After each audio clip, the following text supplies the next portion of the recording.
vidusskolā jau sāk parādīties brīvie priekšmeti, kur jums vairāk ir tā jāiet uz bibliotēku, jāmeklē atbildes un risinājumi.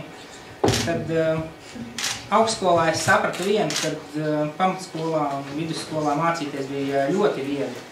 Jo vienmēr viss bija salikts pa plauktiņiem, tu zināji, kas tev ir jāņem, tev nebija pašam jāizlem. Tad šobrīd mācoties doktorantūrā, es sapratu, kad arī augstskolā bakalaura mācoties, un maģistri bija viegli, jo tur arī bija visi priekšmeti plus mīnus salikt.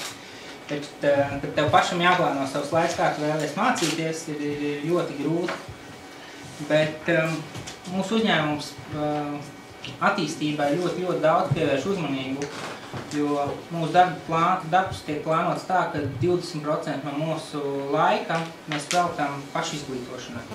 Tas nozīmē, mēs 8 stundas strādājam dienā, tas nozīmē, 2 mēs veltam tikai tam, lai mēs iegūtu zināšanas, kas ir jaunākais tirgū, kas ir, kā mēs savus fiziku, ķīmiju, kādi jaunākie sasniegumi, kādas jaunākās tehnoloģijas, ko mēs varētu piedāvāt savā tirgū.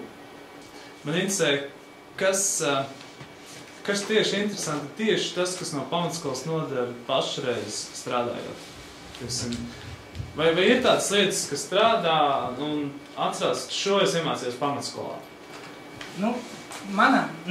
Es esmu atbildīgs par finansēm un vadu šo interesanto tehnoloģiju nodari.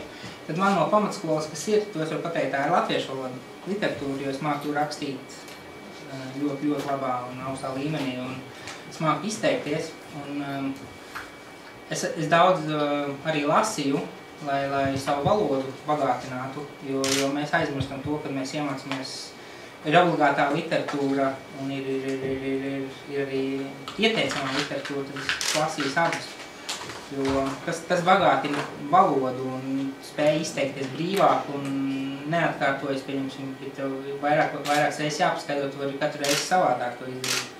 Otrs, protams, ir matemātika, ko mēs pielietojam ikdienā, kaut vai veikalā ejot. Šie ir 2 priekšmeti, kas tieši man nodara.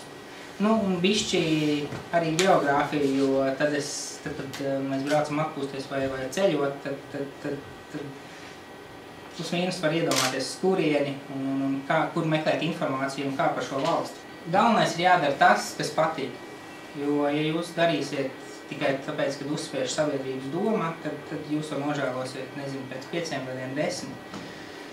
Tad jūs atskatīsieties uz savu dzīvi un domāsiet, kāpēc man nekas nav sanācis un sasniedzis. Tāpēc, ka vienkārši neesmu darījis to, kas man paticis.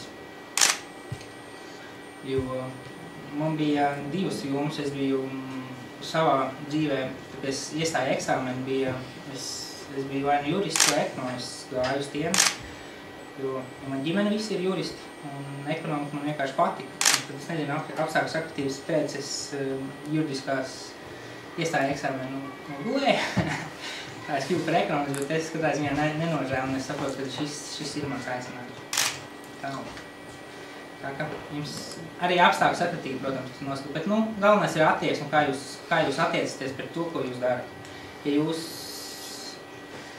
mani ietekmēja ļoti arī skolotāji no tā viedokļa tieši pamatskolā, to es skaidri atceros un vidusskolā, kad ja skolotājs man nebija simpātisks, tas, protams, ir slikti, tad man bija 2 varianti. Vai man nepadevās pilnībā, vai es atradu par spīti labāko risinājumu, lai es dabūtu labākus atzīmes. Un tā man, pieņemsim, literatūrā 7. vai 8. klasē nomainījās audzinātājiem.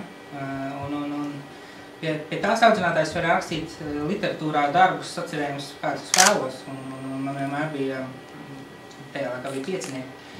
Un tieši mainījās, bija 5-nieki, pēc tam bija 9-nieki, bet pēc tam atnāca jauni skolotāji, un es rakstīju tāpat kā ir.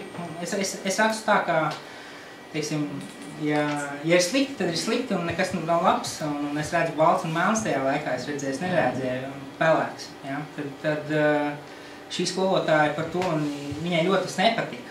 Un viņa, es pelnīju no 4 līdz 6, un tad es palasīju citu darbus, un es sapratu, ka viņš raksta, pieņemsim, ja kļūdījies cilvēks nonācis cietumā, kas tajā laikā bija, tad viņam varbūt ir otrais iespēja jādod, tas nekas, varbūt tā ir 4. reize, bet šī gadījumā es pieņēmu šo stilu un es pielāgojos un es beidzu otro šo gadu jau tikpat labāk sekmēt.